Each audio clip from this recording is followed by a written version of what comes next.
Bom dia, hoje, dia 17 de maio de 2020, estamos iniciando a segunda semana da campanha de jejum e oração e essa semana os devocionais são ministrados pelo pastor Cleo Bloch e o tema de hoje, o Deus vivo, baseado em Jó, capítulo 19, versículo 25, que diz: Porque eu sei que o meu Redentor vive e que por fim se levantará sobre a terra. Um dos pensadores e filósofos mais conhecidos na história se chama Friedrich Nietzsche. Nascido em 15 de outubro de 1844 em Henke, na Alemanha. Foi filho e neto de pastores luteranos, e esse era o caminho que muitos imaginavam que Nietzsche seguiria em sua vida. Mas em sua adolescência, ele se afastou dos caminhos do Senhor e alguns anos depois, na faculdade, tornou-se um grande filósofo, depois também um grande poeta e escritor. Seus principais livros foram O Anticristo e Assim Falava Zaratustra. Foi nomeado professor de filosofia na Universidade de Brasileia com apenas 25 anos de idade. Mas o que realmente tornou Nietzsche um homem famoso na história foi a sua declaração a respeito de Deus. Em 3 de janeiro de 1888, Nietzsche foi à praça da cidade em pleno meio-dia, carregando uma lamparina e gritando desesperadamente e de maneira insana: Alguém viu Deus? Onde está Deus? A multidão apavorada olhava curiosa, até que ele declarou: Deus está morto. E prosseguiu: E nós matamos Deus. Nietzsche se tornou conhecido como o homem que declarou a morte de Deus. A Bíblia, no entanto, nos fala de um outro personagem, um homem que também estava passando por uma grande crise em sua vida. Ele, que antes era muito rico e próspero, perdeu basicamente tudo o que tinha, desde seus bens, sua saúde e todos os seus filhos. Seu nome era Jó. A questão é que quando chegou o epicentro de sua grande crise, ele também fez uma declaração a respeito de Deus, mas completamente antagônica à declaração de Nietzsche. Deus está vivo. O texto bíblico diz: Eu sei que o meu Redentor vive e que no fim se levantará sobre a terra. Jó 19, 25. Dois homens, em momentos completamente diferentes na história, mas passando por uma crise violenta em suas vidas, declarando algo tão diferente a respeito de Deus. Um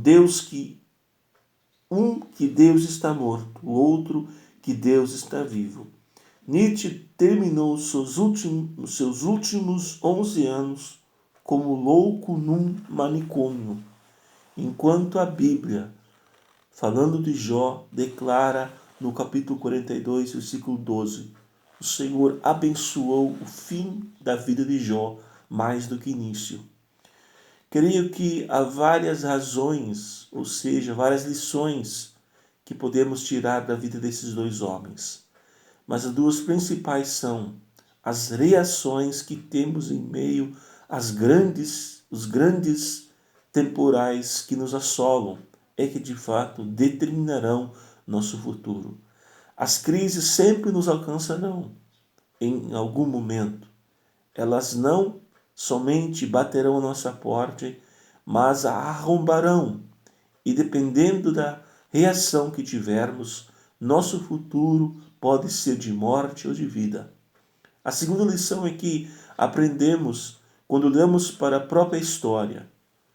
Durante os 2000 anos de cristianismo, homens se levantaram com as mais diferentes atitudes, com o propósito de esmagar os cristãos e o cristianismo.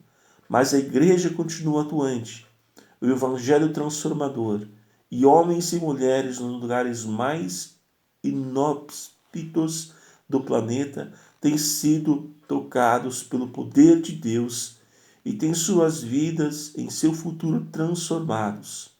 Houve períodos da história onde movimentos como, por exemplo, o humanismo ou o advento do modernismo apontavam que a humanidade simplesmente se afastaria de um desejo do transcendente, do espiritual, e por mais que visualizamos uma Europa pós-cristã, a carência e a necessidade de Deus continuam no mesmo local.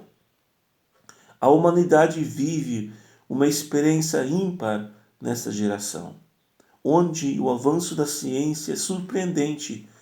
As distâncias foram encurtadas, mas o que mais percebemos são pessoas solitárias e perdidas. Há uma carência enorme no coração do homem, do tamanho de Deus. Só Ele pode preencher este vazio. Isso é fato, não há como negar. A questão é esta: Deus não está morto. Quem está morto é Nietzsche. Deus está vivo como sempre e no final se levantará sobre a terra. É tempo da igreja se levantar e ir ao encontro da carência que a humanidade está vivendo. Há um povo com fome, fome de vida, fome da verdade, fome de Deus. E Jesus claramente declarou: Eu sou o pão da vida que desceu do céu. Se alguém comer deste pão, viverá para sempre. João 6,51. Eu e você, que conhecemos este pão, temos a missão de compartilhá-lo com a humanidade perdida. Jesus declarou em João 4,35: Eu lhes digo, abram os olhos e vejam os campos, eles estão maduros para a colheita. Alguns motivos de oração. Oremos para que a igreja aproveite todas as oportunidades da pregação do mundo, do evangelho no mundo. Oremos para que o Espírito Santo encoraje as igrejas nesses dias, para que ela seja usada nas mãos de Deus. Diante dos ataques que o evangelho tem sido alvo, como está a nossa fé em Cristo? Será que nós conseguimos compreender que, apesar de todas as circunstâncias e mudanças, ainda existem milhões de pessoas carentes do evangelho e que Deus quer nos usar para proclamarmos as boas novas como o mesmo poder do início da igreja? Que Deus te abençoe, que você tenha um ótimo e abençoado domingo.